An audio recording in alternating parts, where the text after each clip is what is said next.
네, 계속해서 코로노믹스 시간입니다. 정철진 경제평론가와 함께 얘기 나눠보겠습니다. 안녕하십니까? 네, 안녕하십니까? 네, 네. 반갑습니다. 네. 자, 내일부터 백신 접종이 시작된다는 소식 저희가 계속 전해드리고 있는데 백신이 나오면서 이제 경기, 경제와 관련해서도 좀 기분 좋은 소식들이 들려오는 거겠죠? 그렇죠. 우리가 이제 경제는 쉽니다. 이런 예. 말 많이 하지 않습니까? 이제 앞서 두 분 전문가께서 이제 백신에 대한 이야기, 또 뭐 부작용 이런 얘기는 했지만 일단 시장의 분위기, 특히 유동성, 돈은 백신에 대해서 상당히 기대를 걸고 있는 것 같습니다. 또 이게 비단 우리나라뿐만이 예. 아니라 이미 백신 접종을 시작한 국가들에서는 이제 빠르게 경기가 회복되고 있는, 특히 경기 심리가 회복되고 있는 것을 느끼고 있는데요.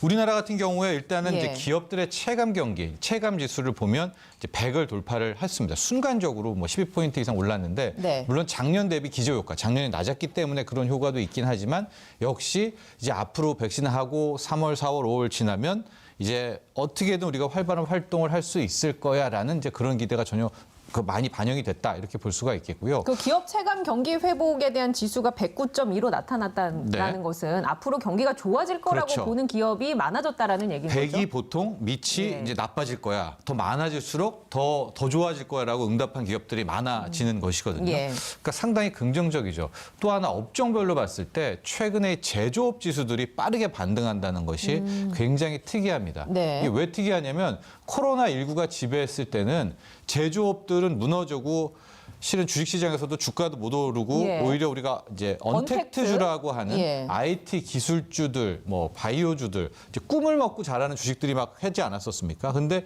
이제 비로소 이제 제조업들이 꿈틀대면서요. 유가도 오르고 좀 소외됐던 뭐 정유업종이라든가 이런 실물 섹터에 뭐 배라든가요, 조선이라든가 철강이라든가 예. 꿈틀대기 시작하거든요. 이것은 아마도 이제 백신 효과에 따른 경기 회복 기대감이 이제 실물 경제로 오지 않겠느냐, 또 이런 것들이 강렬하게 작용했다라고 볼 수 있겠습니다. 예. 그런가 하면 지난해 우리나라 경제 성장률이 마이너스 1%를 기록을 했습니다. 네. 물론 마이너스긴 하지만 그래도 코로나19를 겪은 이 상황 속에서도 잘 버텼다라고 해석을 할 수 있겠습니까? 그렇습니다. 최근 3개월, 길게 6개월 대비 전 세계 증시 중에서 가장 많이 오른 나라가 우리나라입니다. 아, 이제 그래요? 코스피 코스닥이 예. 가장 많은 상승폭이 컸는데요. 3천을 뚫었으니까요. 네, 상승률 자체로도 예. 뭐 압도적으로 1위였는데 그 배경의 근거는 뭐냐? 역시 이제 지표로 확인을 할 수가 있는데 작년 같은 경우에 우리나라 경제 성장률 물론 마이너스 성장, 역성장을 했지만 그 역성장의 폭이 OECD에서는 가장 적었고요. 이제 전 세계를 합쳤더니 3위였습니다. 1위는 중국이었는데 예. 중국은 뭐 작년 같은 상황 속에서도 플러스 성장을 했더라고요.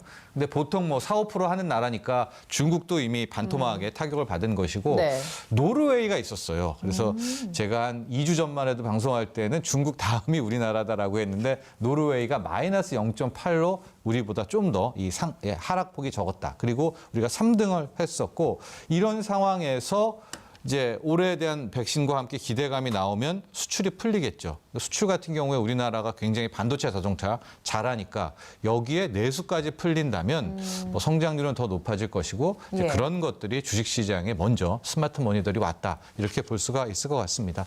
아마도 이제 작년에 선방한 데는 역시 국민들이 한 몸처럼 움직였던 방역이 있고요. 이제 재정 정책을 통해 가지고 어쨌거나 완전 무너지지는 않게 막아줬다라는 그런 부분들. 또 우리가 이제 수출이 빛을 발하잖아요. 힘들 때 빛을 발한다고 하는 이제 그런 것들이 선순환을 이뤘다라고 볼 수가 있겠고요. 이제는 이제 올해죠. 우리 올해 한국 경제인데. 참 빨리 이제 백신 접종도 시작됐으니까 이제 내수 쪽에 풀리는 그런 상황도 예. 한번 기대해 보고 싶습니다. 그러니까 아무리 힘들었던 시기에도 우리나라는 전국적인 봉쇄 이런 걸 겪지는 않았으니까요. 네. 예, 그런 것들이 또 지표로 확인되는 건 아닌가 싶은 네. 생각이 듭니다. 저도 이 소식을 이제 아침에 접하긴 했는데 미국 중앙은행이 제로 금리를 유지하기로 했다고 하는데 이게 어떤 의미입니까? 그렇죠. 이제 어제 우리가 좀 큰 폭으로 예. 급락을 해서 3천도 뭐 깨지는 그런 상황이었는데 지금 또 급등을 하고 있습니다. 어제 하락폭을 다 예. 메우면서 올라가고 있는데요. 미국 뉴욕 증시도 어제 보니까 다시 반등을 했더라고요. 네, 그 무너질 줄 알았는데 예. 살아났죠. 오늘 새벽에 실은 어제 오늘 이틀간의 제롬 파월 미 연방준비제도 이사회 의장 연준 의장 미국의 중앙은행입니다. 청문회가 있었거든요. 그러니까 거기에서 우리나라의 이제 이주열 총재인 거죠. 예. 이제 파월 의장이 무슨 말을 하느냐가 굉장히 중요했는데 시장이 굉장히 좋아하는 말을 했습니다. 지금 시중금리는 올라가고 있지만 인플레이션이 2%를 넘더라도 절대 금리를 올리지 않겠다. 그러니까 그 얘기를 했더라고요. 네. 앞으로 2년 동안은 인플레이션 걱정은 안 해도 된다. 네. 뭐 이런 식의 발언을 한 것 같던데. 그리고 이제 2%가 넘어도 안 올린다. 그러니까 2.5까지 용인한다.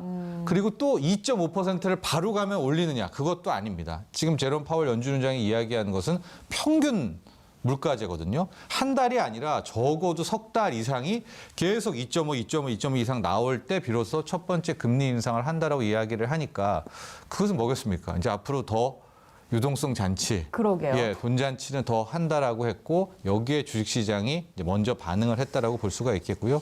이게 비단 이제 중앙은행인 연준만이 아닙니다. 이 바이든 행정부도 예. 1조 9천억 달러고 경기 부양안 지금 그거 바로 다음에 3조 달러를 또 한다라는 거예요. 이게 돈이 그러면 엄청나게 시장에 엄청 유동성 장세가 되게 강하게 또 이어지겠군요. 그렇죠. 이게 언젠가는 여기에 대한 대가를 치러야 하죠. 그러나 현재로서는 그렇게 돈을 좀 푸니까 네. 이제 거기에 대한 기대감은 큰 것 같습니다. 자, 그렇다면 국내 경제는 어떤 영향을 미칠까요? 이런 유동성 장세가? 일단은 주식시장을 봐야 될 것 같은데 지금 우리는 좀 많이 집중을 해야 될 부분이 부동산에 연계된 가계부채라고 저는 보고 있거든요. 그러니까 최근에 지난 2008년 말 세계 금융위기 이후에 전 세계적으로 가계부채가 우리나라가 가장 많이 증가했습니다. 미국도 그랬고 유럽 같은 경우에는 이미 먼저 당해가지고 뭐 그렇게 크진 않거든요. 근데 우리만 지금 굉장히 가계부채가 많이 늘어났기 때문에 뭐 지금 돈 더 푼다고 하고 금리 안 올린다고 네. 하겠지만은 만에 하나 이것이 거품이 더 부풀어져서 뭐 언젠가는 언젠가는, 터졌을 때는 충격이 우리 이제 빚을 지고 산 거잖아요. 예. 여기에 대한 충격은 다른 국가에 비해서 굉장히 클 것 같아서 저는 당국에도 늘 얘기하지만 지금 빚이 너무 1,700조가 좀 훌쩍 넘어섰습니다. 예, 이런 가계부채 문제가 결국은 또 발목을 잡을 수가 있기 때문에 한편으로는 좋죠. 미국이 계속 달러 네네. 푼다고 하니까. 그러나 또 한편으로는 야 이게 빚을 갚아 나가야 되는데 또 빚지면 어떡하지? 이런 우려가 공존하고 있습니다. 이렇게 유동성이 풍부하다 보니까 또 비트코인 이런 데에도 엄청난 계좌들이 늘어나면서 투자하고 계신 분들도 계신 것 같더라고요. 거래 대금이 뭐 지금 그러니까요. 뭐 20조 이상씩 됐으니까요. 일단 그 부분은 나중에 또 저희가 시간을 마련해서 얘기를 나눠보도록 하고요. 자, 지금까지 정철진 경제평론가와 얘기 나눴습니다. 고맙습니다. 네, 저도 여기서 인사드리겠습니다. 건강한 하루 보내시기 바랍니다. 고맙습니다.